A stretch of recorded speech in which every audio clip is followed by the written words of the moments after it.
I bought it.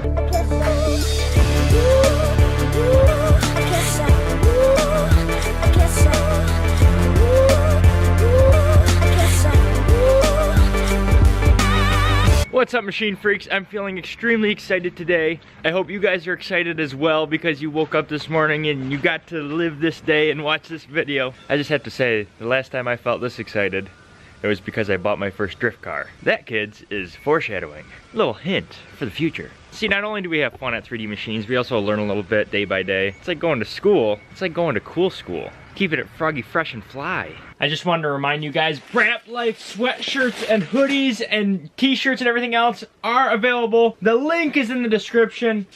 I just got my red one in today. Machine Freak. And then the front says Brap Life.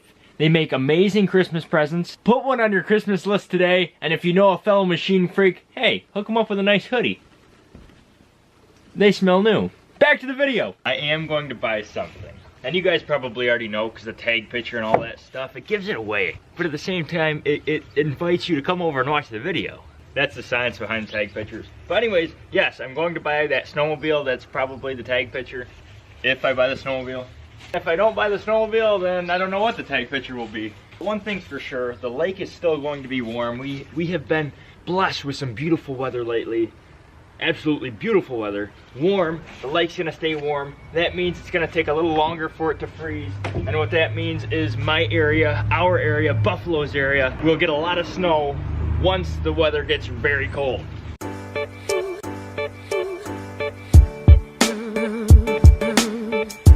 Now, in order to buy a snowmobile and ride a snowmobile, you need to have snow.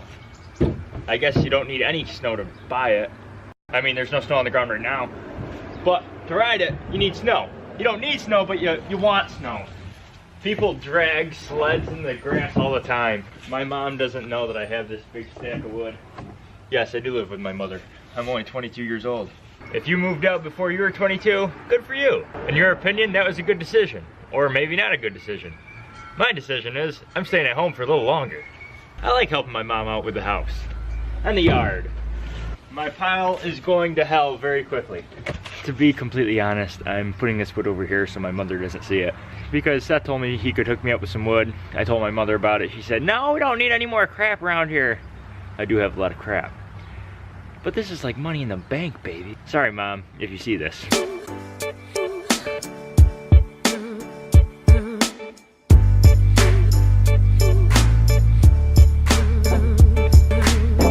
She was always much more understandable about my junk than my father. My father disliked it, but now I think he's realizing, you know, junk isn't a bad thing. He's got some stuff laying around his house now. Junk's awesome. Junk is the bee's knees. I hope I don't get tetanus. This is where we have a minor problem. My truck only weighs 6,000 pounds. The grass is extremely smushy. That's a loud truck. I don't want to make a muddy mess of my yard, so I'm not going to drive this thing. I have to somehow bring the trailer out from the side of the house and somewhere where I can hook it up to my truck. Now they make this nice little handy dandy tool that has wheels and you know, you can just pull it like a dolly. That actually might be what it's called, trailer dolly. But I don't own one of those things because I've never had a use for it. Now it's an aluminum trailer. Aluminum weighs less than steel. The only problem is I made that thing extremely strong, extremely strong. It's very heavy. I put 2 layers of plywood for the deck, pressure treated plywood. Then we put like 6 coats of paint on it. Is this Jake the toilet snake? Yes, it is. How we doing, buddy? Well, I'm glad you called and tried to make it. Stay in school, kids. It's very important. A steel trailer of that size is probably right under 1,000 pounds, maybe if not less. You know, the ones you buy from Lowe's or Home Depot or Tractor Supply. The only difference between mine and theirs is mine won't rust. Mine is like lifetime. That's why I built it that way. I did build that trailer. I'm gonna fucking kill you, hurry up.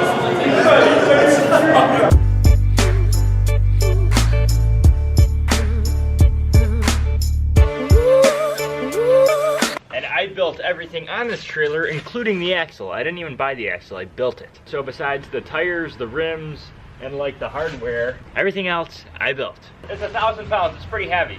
I mean, right now it's at its balancing point, so it's not that hard to lift up. It's still got some pretty good tongue weight, which means the front end weighs more than the back end because you want some push down on the hitch. Otherwise, well, the trailer flipping up and saying goodbye to your load. The grass is mushy and it's harder to pull the trailer. I can do it, but let's not be cavemen about this. It's getting close to leaving time. I better warm up the Duramax. A little inside the truck, a little outside the truck, nice little mixture. I'm thinking this little handy dandy guy could help me out. Why work harder when you can work smarter? Of course, every time I use this thing, it needs air in the tires, but that's nothing an air compressor can't fix. Let's try it.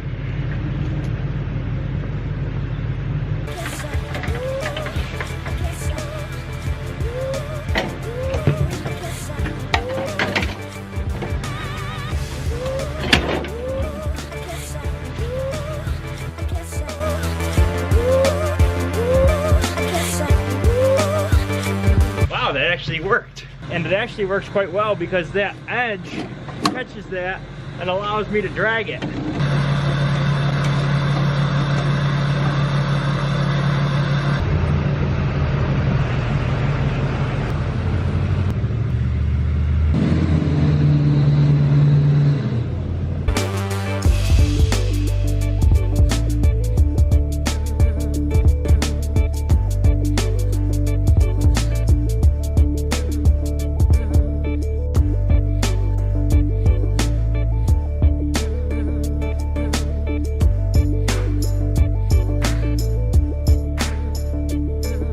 I think we're locked and loaded. I think we're ready to buy a sled.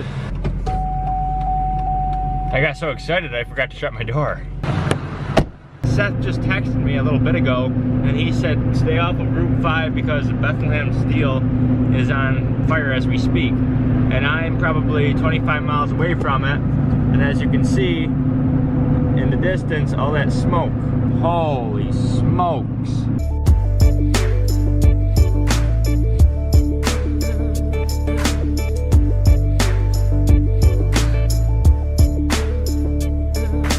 I want to see, this is Buffalo history. I'm close to it. I want to see it. Wow. I just got off the thruway. We're a little closer. I thought this day was going to be exciting because I was buying a new sled, but now I'm going to buy a new sled and watch some, holy smokes.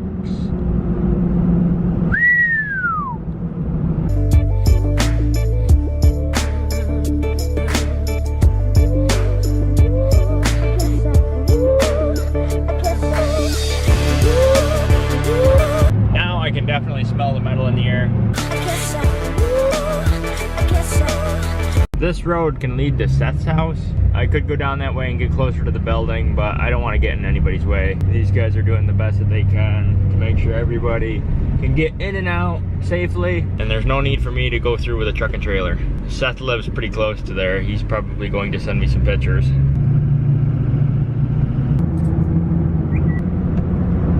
Today, I'm that guy that takes up like 200 parking spots. Sorry, I have a trailer. I don't know what else to do. I just got something to eat. I'm running ahead of schedule by a lot. I'm actually right across the street from the Buffalo airport. This is the first time eating around here without having to go on a plane right afterwards.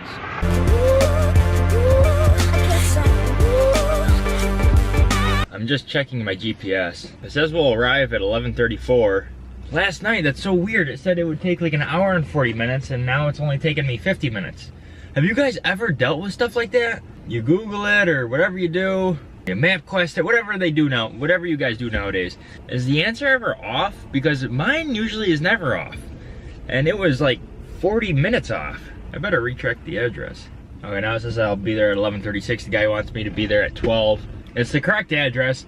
Not only was Google off, but now my phone was off. I don't know what kind of app this is, but it's the Apple Maps app, I guess. And for some reason it had me go right, instead of just making a left. You know, for being smartphones, they can be extremely stupid. But hey, they're smarter than me. They know how to get to the place I don't.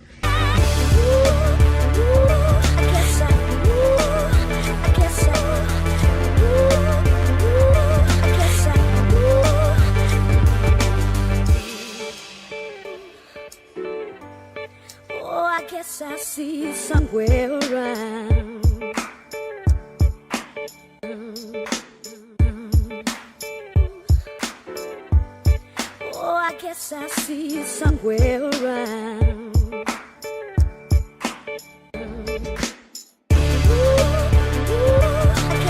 So I checked out the sled. The guy's going inside to get the registration. I got my money all counted. Wah. I bought it. He's gonna back it up, and we're gonna load it right onto this one.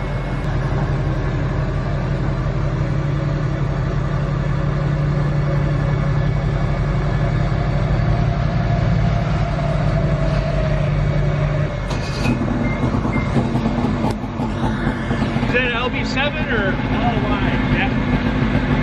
Yeah, none of it. Take my money.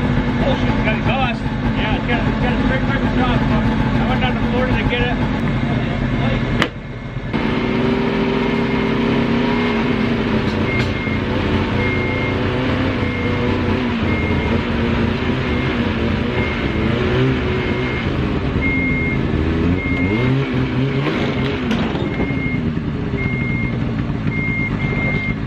I did end up getting to that guy's place a little early.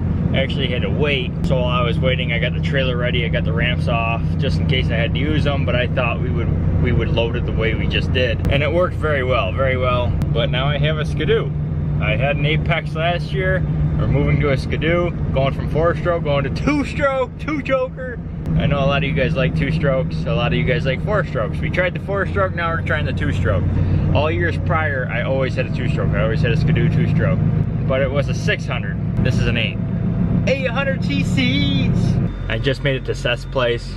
You know, it's been like an hour and a half since I saw that smoke, and it's still smoking. I could see it from the throughway. Crazy. Hey, what's up, buddy? How's it going? Good. Good, another day in paradise. Another day in paradise? That's good. What do you think of my new purchase? Need some stickers. Need some stickers? Yeah. Add some more power? It is kind of plain, isn't it? There's a nice chunk right here missing. He drew a little arrow for me, so that was nice of him. I put a bungee cord on here so it wouldn't, you know, open up because it's backwards. That thing? I don't know. I think it was, what I understood, it was his woman's. So his woman had a nice machine. I was worried about this though too, blowing away, going, you know, at 70 miles an hour, but that actually rotates? That's hilarious. What's 20 miles there?